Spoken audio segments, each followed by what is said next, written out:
మా కాంగ్రెస్ పార్టీ కానీ మా ప్రభుత్వం కానీ మేము పదే పదే ఎన్నో సందర్భాల్లో చెప్పడం జరిగింది.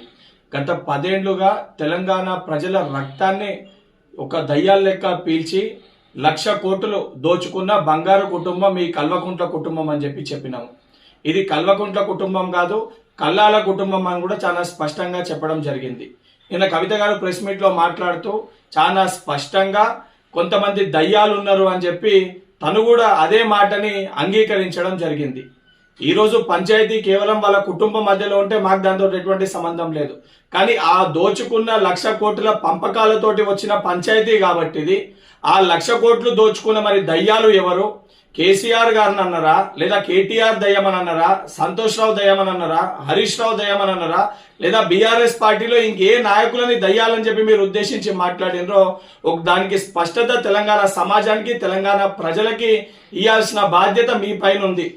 శాసన మండలి సభ్యునిగా కవిత గారిని దీనిపైన స్పష్టత ఇవ్వాల్సిందిగా కోరుకుంటున్నా. మీకు ప్రేమలు ఉన్నాయా, ద్వేషాలు ఉన్నాయా, మీ అన్న చెల్లెల మధ్యలో ఏ పంచాయతీలు ఉన్నాయో మాకు సంబంధం లేదు. కానీ 1,00,000 కోట్లు దోచుకొని ఆ పంపకాల్లో వచ్చిన పంచాయతీ కాబట్టి మేము పదే పదే వీళ్ళు దయ్యాలు లెక్క గత 10 ఏళ్ల మీ పరిపాలనలో ప్రజల రక్తాన్ని పీల్చుకొని తిన్నారని చెప్పి మేము కూడా చెప్పినాము.